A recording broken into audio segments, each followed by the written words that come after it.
access it. So hash include iostream, and of course you have to give using namespace std. तो चूंकि मैं live type कर रहा हूँ, so there may be a problem with my typo. If you happen to just notice any defects in my typing, so you please point that out to me so that we can easily debug. So the first class that has been asked, we have been asked to mention over here, that is create over here, is the player class. So we'll be doing that first. So class player, and let us say take an ID for the player and some string which will be the name of the player. So this player class has two variables. One is of int type, that will be ID, and one is of string type, that will be name. And we will be having some public methods to access these variables, because these variables are private and you cannot access them directly. So you will need some public methods to access them. So void set ID int I, and that by that we'll set the ID. We'll write ID is equal to I, that will set the ID, and then void set name string n, and the name will be equal to n, so that will set the name. And then we need something to get these things, so we'll write int get ID, so that will return the ID. Okay.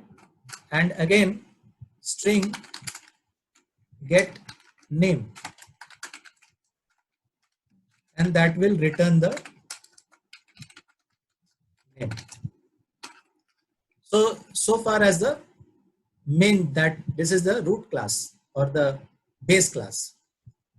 And now we have to create some subclasses, cricket player, football player, and hockey player, which will inherit the properties from player class.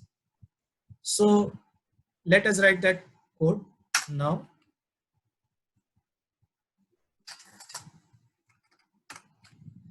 So we'll write class cricket player,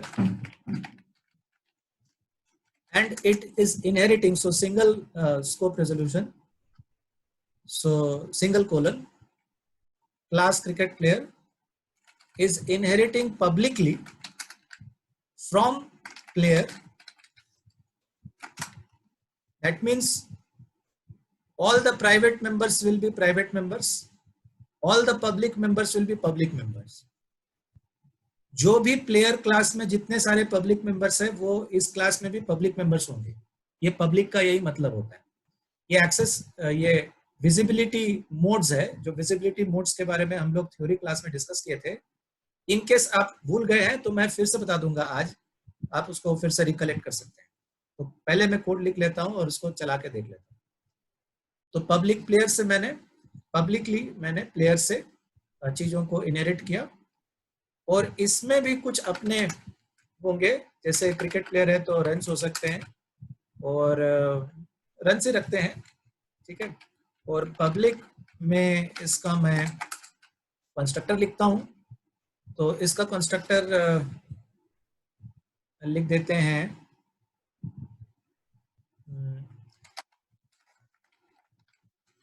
cricket player, और वो int runs ले लेगा और उसको वो set कर देगा. तो runs is equal to R, और मैं कुछ गेटर सेटर मेथड्स भी डालता हूं. तो void set runs int r runs is equal to r, and int get runs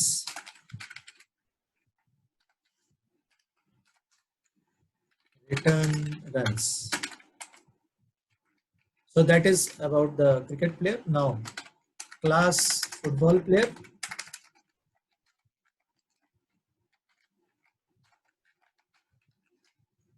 That also public player. Okay, so suppose they have the number of goals and public. So we'll write a constructor, football player in G, goals is equal to G, and void set goals in G, goals is equal to G, and int get goals, return G goals. सो ये हमारा football player भी हो गया. एक hockey player भी बनाना है तो वो भी इसी तरह से हम लोग लिख सकते हैं. पहले इन दोनों को हम लोग देख लेते हैं, जरूरत पड़े तो भी हम लोग. सो इंट मेन फंक्शन लिख रहे हैं. मेन फंक्शन में हम लोग क्रिकेट प्लेयर का एक ऑब्जेक्ट बनाते हैं C, और फुटबॉल प्लेयर का एक ऑब्जेक्ट बनाते हैं F. और इसको अगर हम कंपाइल करेंगे तो क्या होगा? इसको कंपाइल करने से एरर आ रहा है. ये एरर आने के पीछे वजह क्या है? एरर आने के पीछे वजह है कि इस तरह का कोई डिफॉल्ट कंस्ट्रक्टर मेरे पास है नहीं.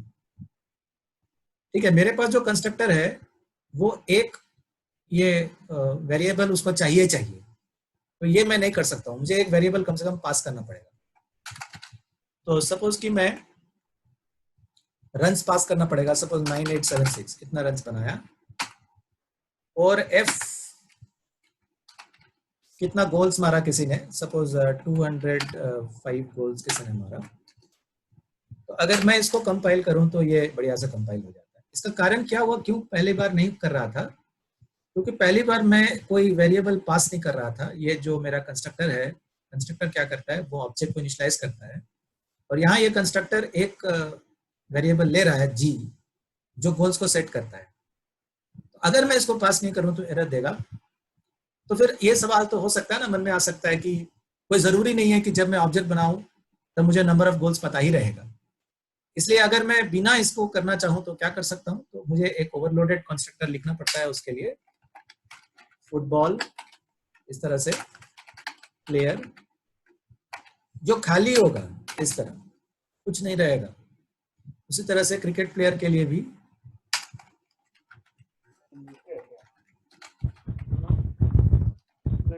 आपको जाना तो चाहिए इस तरह क्रिकेट प्लेयर. और फिर अगर इसके बाद मैं कुछ डालने की कोशिश करूं, सपोज ये C1 है और F1 है, और इसके बाद फिर अगर मैं डालने की कोशिश करूं कि क्रिकेट प्लेयर C2 और फुटबॉल प्लेयर F2, तो इस बार अगर मैं कंपाइल करूं तो कोई एरर नहीं है. क्योंकि इस बार कंपाइल करने से एरर क्यों नहीं है? क्योंकि मेरे पास ओवरलोडेड कंस्ट्रक्टर्स है जो कि कोई बिना कोई आर्गुमेंट लिए भी वो इनिशियलाइज करता है ऑब्जेक्ट को. तो ये ओवरलोडिंग है जो हम लोग पहले देख चुके हैं, और इस तरह के कंस्ट्रक्टर को हम लोग डिफॉल्ट कंस्ट्रक्टर बोलते हैं, जिसमें कुछ नहीं होता है. तो अब तो मैंने सिर्फ रन्स और गोल्स डाला है, लेकिन उनका नाम वगैरह भी डालना पड़ेगा. तो उसके लिए मेरे पास सुपर क्लास में या बेस क्लास में हमारे पास मेथड्स है जिससे हम वो डाल सकते हैं. जैसे C1 का नाम मुझे डालना है, तो C1 डॉट सेट नेम या सेट आईडी से स्टार्ट करते हैं. सेट आईडी, और इसको एक नंबर आईडी दे देते हैं, और C1 का नाम भी सेट कर देते हैं.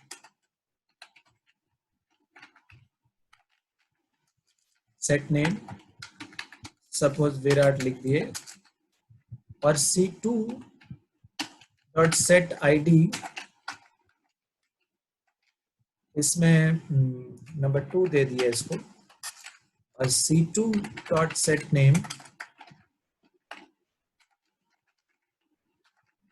इसमें कुछ और दे दिया जैसे रोल। ठीक है, तो C1 C2 को सेट कर लिया दोनों क्रिकेट प्लेयर से, और एक फुटबॉल प्लेयर को भी सेट कर देते हैं। तो F2 dot set ID, suppose इसको हम लोग सेट करते हैं 10 नंबर पे,